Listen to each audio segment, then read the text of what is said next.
I'm Myrna from A Quilter's Choice APQS West, located in Highlands Ranch, Colorado. Let's talk about our hopping feet. What comes standard on our machine is the true 1/4-inch hopping foot. You can do all your quilting with it, you can go over applique, and it's also easy to use your ruler. Keep in mind that when your needle is down, it is 1/4 of an inch from where it's actually going to stitch with your ruler. So if you're going to go around applique, for example, put your needle where you're going to stitch and then move your ruler with it.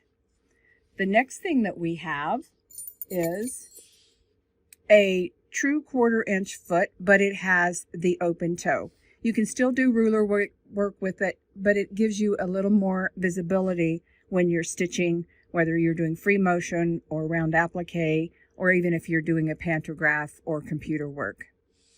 The next one we have is your low profile closed toe foot.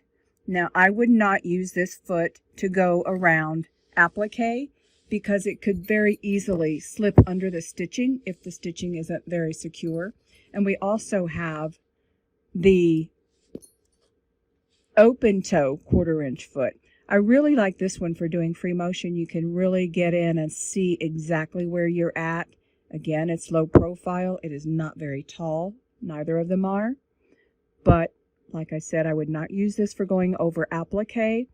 And I would be a little more careful going over the edge of the quilt because if you haven't stitched it down securely, it can also flip your fabric there. Then we have our scoop foot. I really like this foot. I use it when I'm renting my machines or running quilt path or just doing every day. Obviously you cannot use a ruler because it's too high, so you can't go along the edge. But just for everyday quilting or doing a pantograph from the back, it also helps keep you from flipping over your edge of your quilt if you don't get this stitched down really well. It will glide over the edge of your quilt smoothly and not have a tendency to flip it over. So standard on your machine is the true 1/4-inch foot. Then we have the open toe clog foot, which is just like your 1/4-inch foot, except it's open in front. So those of you that want a little more visibility, that is a good option for you. Then we have the low profile feet, perfect for free motion, a lot of visibility. You don't want to use it on applique because it could get caught. You have your sneaker foot and your flip-flop foot. Then you have the scoop foot, which is perfect for everything except ruler work. It's just too tall and you can't get around where you need to be. And I don't really use it for going around applique either because, again, I have less visibility. You can buy these individually, or you can buy the 4 extra feet in a little kit. Comes in a little case.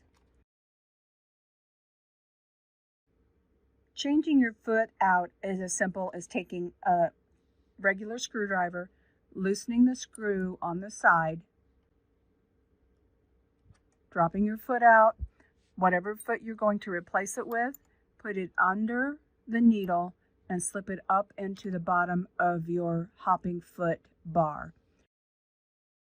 And watch to make sure that you keep the needle in the center of the opening of your hopping foot. Tighten the screw, making sure it's straight. You want to get your screw tight, but you don't want to over tighten it and strip it out. Once you've done that, you're ready to go.